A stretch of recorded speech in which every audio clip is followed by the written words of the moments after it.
Hello everyone, my name is Janan Bana and I am an instructor in the Department of Human Nutrition, Food and Animal Sciences here at the University of Hawaii at Manoa. Today we are going to be talking about multiple choice exams and how to master these types of tests.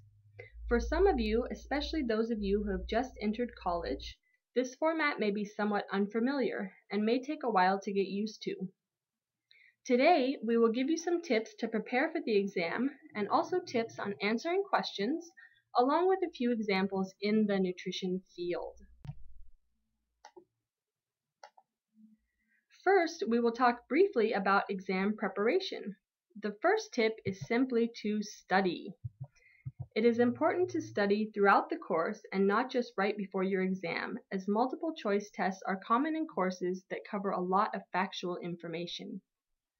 It is very important to review the material as you move through it in lecture.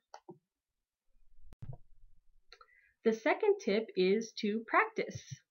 By this I mean practicing on sample exam questions, if you have access to a study guide or old exams. Instructors often provide these, so if you have access to them, be sure to make use of them. Now I am going to walk you through the steps to take when you start tackling a question. First, I'm going to explain all of the steps, and then we're going to see an example. So, these are our steps. First, always cover up the response options with a piece of paper or with your hand while you read the stem or body of the question. Then, looking at the stem of the question, see if the correct response comes to mind. Now, uncover your responses. If you see the response that already came to mind, circle it, and then read over the other responses to be sure you have selected the best option.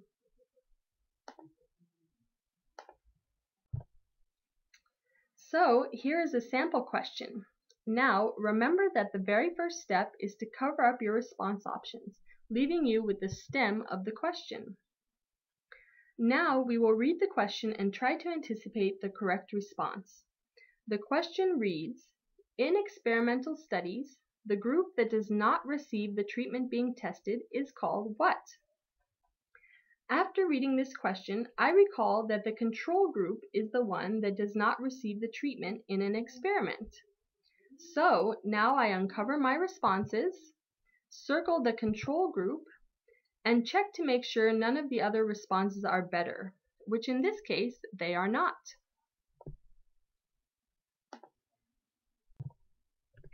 So we just had an example in which our expected response was listed when we uncovered the response options. But what if you do not see the expected response after you uncover your response options? Now we are going to consider some strategies to eliminate responses that are probably wrong. Remember that none of these strategies will always work, but they may be helpful in some cases. The first tip is to beware of responses that use absolute words, such as always or never.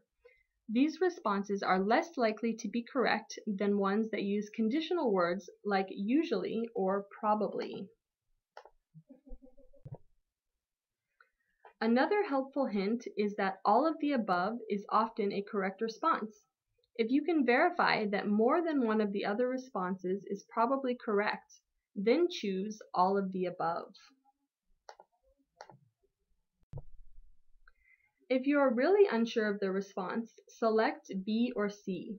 Many instructors may try to hide the answer by surrounding it by distractors. Response A is usually least likely to be the correct one. Finally, remember, there is no penalty for a wrong answer, so be sure not to leave any answers blank. If you really don't know, just make your best guess. Now we are going to put a couple of our strategies for eliminating incorrect responses into action with a couple of sample questions. So, to answer this question, we first cover our response options and read the stem. The stem reads, increased risk for which of the following conditions is linked with obesity? After reading this, I think heart attack might be one possible option. I now uncover my responses. I see heart attack, but I also note that all of the above is an option. I know that if I can verify that another option is also correct, I can select all of the above. I remember that hypertension or high blood pressure is also linked with obesity, so I know at least 2 of these are correct and can now select all of the above.